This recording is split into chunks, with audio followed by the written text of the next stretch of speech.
मतलब हमें विभवांतर दे रखा है, V की वैल्यू दे रखी है, तो V बराबर कितना हो गया 0.40 वोल्ट।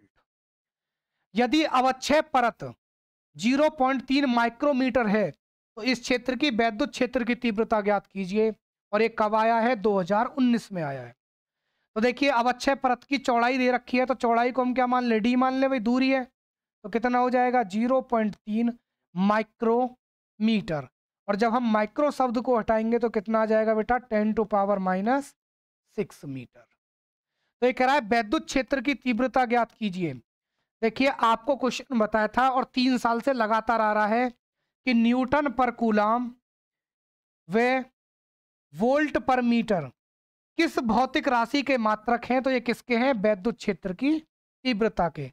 इसका मतलब वैद्युत क्षेत्र की तीव्रता के दो फॉर्मूला होते हैं, एक होता है E = F/Q और एक होता है हमारा V/D, मतलब वोल्टेज अपॉन में डिस्टेंस। तो यहाँ पर वोल्टेज दे रखा है और डिस्टेंस दे रखी है, तो फॉर्मूला लगा देंगे सीधा सीधा। E = क्या हो जाएगा? V/D। तो V कितना है हमारा? 0.40 और ये कितना है? 0.3 × 10⁻⁻6। देखिए इस जीरो को आप लगाइए मत लगाइए, पॉइंट से पॉइंट कट जाएगा, तो कितना हो गया? 3/4/3 × 10⁻6 हो जाएगा। तो हम भाग करेंगे तो कितना आएगा? 1.33 × 10⁻6 वोल्ट पर मीटर। क्या हो जाएगा? इतने वोल्ट पर मीटर। तो देखिए आपका ये आंसर होता है। इसके जो फॉर्मूला है वो सभी क्या होंगे? जो हम ऑलरेडी पढ़ करके आए फिजिक्स में, वही फॉर्मूला होते हैं इसके लिए। क्वेश्चन नंबर नेक्स्ट है कि एक पीएन संधि डायोड का अग्र अभिनत में प्रतिरोध 10 ओम है। तो देखिए आर की हमें वैल्यू दे रखी है कितनी? 10 ओम। यदि अग्र अवनत में वोल्टेज कितना दे रखा है? V 0.025 volt. तो ये कह रहा है डायोड में कितनी धारा का परिवर्तन होगा? मतलब आपको धारा पूछ रहा है, तो धारा I = क्वेश्चन मार्क। तो भाई ओम्स लॉ हम जानते हैं, V = क्या होता है? IR। I = कितना हो जाएगा? V/R। तो V की वैल्यू कितनी है? 0.025 और R की वैल्यू कितनी है? 10। तो यहाँ से 10 का और भाग करेंगे तो एक अंक और इधर आ जाएगा, तो कितना हो जाएगा? 0.0025 और I का मात्रक क्या होता है? एम्पियर। आप इसे आंसर देने के लिए सार्थक अंक प्रयोग करें तो देखो ये इधर जाएगा तो 3 अंक चला जाएगा, तो इसे हम क्या लिखेंगे? 2.5 × 10⁻³ एम्पियर। और -3 को हम किसके नाम से जानते हैं? मिली के नाम से। तो इसको क्या लिख सकते हैं? 2.5 मिली एम्पियर। ये भी आंसर है, ये भी आंसर है, ये भी आंसर है। ठीक है, इसको किस में चेंज कर लेंगे? मिली एम्पियर में।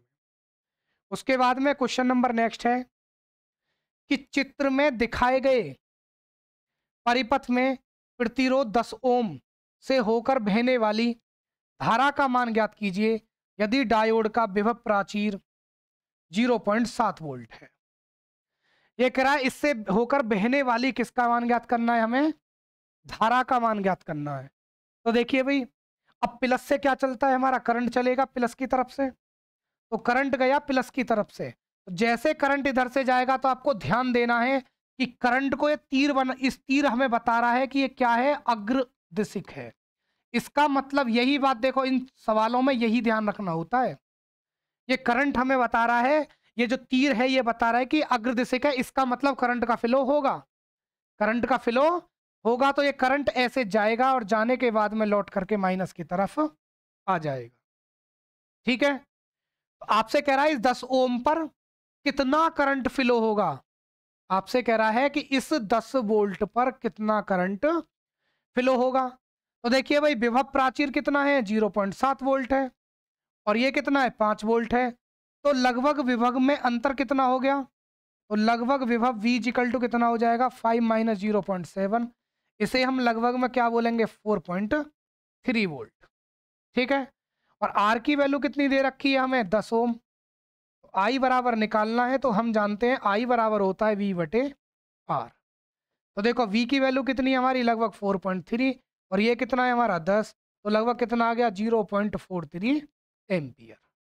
तो हमारा करंट कितना आ गया भैया? 0.43 एम्पियर। क्योंकि देखिए विभव प्राचीर है, विभव प्राचीर होता क्या है, टर्मिनलों के बीच में, मतलब सिरों के बीच में विभवांतर। तो इसका मतलब ये हमें क्या करना पड़ेगा, घटाना पड़ेगा भैया, सिरों के बीच का विभवांतर है। तो हमने घटा लिया तो कितना आ गया, 0.43 एम्पियर। क्वेश्चन नंबर नेक्स्ट है कि दिए गए पीएन संधि डायोड से प्रभावित धारा का मान ज्ञात कीजिए। अब ये पता कीजिए प्लस किधर की तरफ है। तो देखो प्लस है हमारा इधर, प्लस है हमारा इधर, तो करंट किधर से चलेगा, इधर से। तो इसको आपको ध्यान देना है, यदि तीर ऐसे आ जाए तो करंट फ्लो होगा। क्यों? क्योंकि ये फॉरवर्ड है, मतलब अग्रदिशिक है। और यदि डंडा इधर आ जाता प्लस की तरफ तो करंट फ्लो नहीं होगा, क्या बन जाएगा, पश्चिदिशिक बन जाएगा।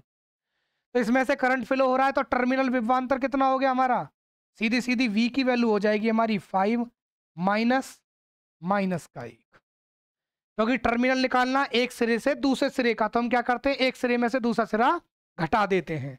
तो कितना हो जाएगा बेटा, 5 + 1 = 6 वोल्ट।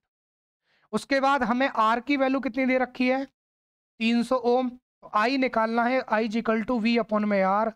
तो V कितना है हमारा, 6/300, कितना हो जाएगा, 1/50। और 1/50 का मतलब 0.02 एम्पियर। हमने क्या कर लिया, भाग कर लिया इसमें, ठीक है भैया। भाई 50 में ना जाने 0 पॉइंट लगाया 10 हो गए, फिर ना जाने 0, फिर 0 बढ़ा दिया, 50 दूनी 100, ठीक है। उसके बाद में देखिए क्वेश्चन नंबर नेक्स्ट है कि अर्ध तरंग दिष्टकारी में यदि निवेशी आवृत्ति, निवेशी को मतलब हम कहते हैं इनपुट, निवेशी में क्या कहते हैं हम, इनपुट। तो अर्ध तरंग में 2018 में क्वेश्चन आया है, निवेशी आवृत्ति कितनी है, इनपुट कितना हो रहा है, 50 हर्ट्ज। तो ये कह रहा है निर्गत आवृत्ति कितनी होगी, निर्गत का मतलब आउटपुट। तो आपको बताया था अर्ध तरंग में, अर्ध तरंग का मतलब हाफ वेव रेक्टिफायर में आवृत्ति नहीं बदलती है, जितना जाएगा इतना ही आउटपुट हो जाएगा। तो जो 50 हर्ट्ज है तो कितनी रहेगी, 50 हर्ट्ज ही रहेगी। आगे कह रहा है पूर्ण तरंग दिष्टकारी में इसी निवेशी आवृत्ति को, अब पूर्ण के लिए देखिए वो कह रहा है पूर्ण तरंग ले लीजिए और इनपुट करना कितना करना है हमें, इसी को करना है, सेम 50 हर्ट्ज को ही करना है। कितने को, 50 को। के लिए निर्गत आवृत्ति कितनी होगी, निर्गत का मतलब आउटपुट कितना होगा।